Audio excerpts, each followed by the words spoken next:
أعوذ بالله من الشيطان الرجيم.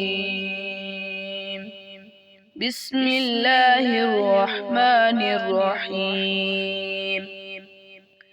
وإذ استسقى موسى لقومه فقلنا اضرب بعصاك الحجر فانفجرت منه 12 عينا قد علم كل أناس مشربهم كلوا واشربوا من رزق الله ولا تعثوا في الأرض مفسدين. وإذ قلتم يا موسى لن نصبر على طعام واحد فادع لنا ربك يخرج لنا مما تنبت الأرض من بقلها وكثائها وفومها وعدسها وبصلها قال تستبدلون الذي هو أدنى بالذي هو خير اهبطوا مصرا فإن لكم ما سعلتم وضربت عليهم الذلة والمسكنة وباءوا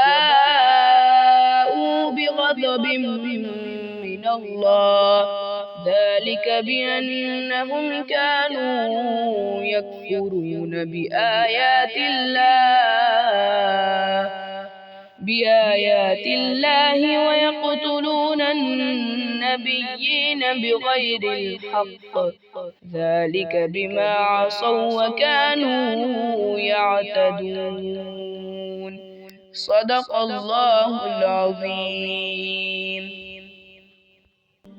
ترجمہ: اور وہ زمانہ یاد کرو جب حضرت موسیٰ نے پانی کی دعا مانگی اپنی قوم کے واسطے. اس پر ہم نے موسیٰ علیہ السلام کو حکم دیا کہ اپنے اس عصا کو فلاں پتھر پر مارو. پس فوراً اس سے پھوٹ نکلے 12 چشمے اور 12 ہی خاندان تھے بنی اسرائیل کے. معلوم کر لیا ہر شخص نے اپنے پانی پینے کا موقع. کھاؤ اور پیو اللہ تعالیٰ کے رزق سے اور حد اعتدال سے مت نکلو فساد و فتنہ کرتے ہوئے سرزمین میں. اور جب تم لوگوں نے یوں کہا کہ اے موسیٰ روز کے روز ہم ایک ہی قسم کے کھانے پر کبھی نہ رہیں گے، آپ ہمارے واسطے اپنے پروردگار سے دعا کریں کہ وہ ہمارے لیے ایسی چیزیں پیدا کرے جو زمین میں اگا کرتی ہیں، ساگ، ککڑی ہوئی، گیہوں، ہوا، مسور، پیاز. آپ نے فرمایا کہ کیا تم عوض میں لینا چاہتے ہو ادنا درجے کی چیزوں کو ایسی چیز کے مقابلے میں جو اعلیٰ درجے کی ہے؟ کسی شہر میں جا کر اترو، البتہ تم کو وہ چیزیں ملیں گی جن کی تم درخواست کرتے ہو. اور جم گئی ان پر ذلت اور پستی کے دوسرے کی نگاہ میں قدر اور خواہ خودان میں اول و عظمہ نہ رہی اور مستحق ہو گئے غضب الہی کے.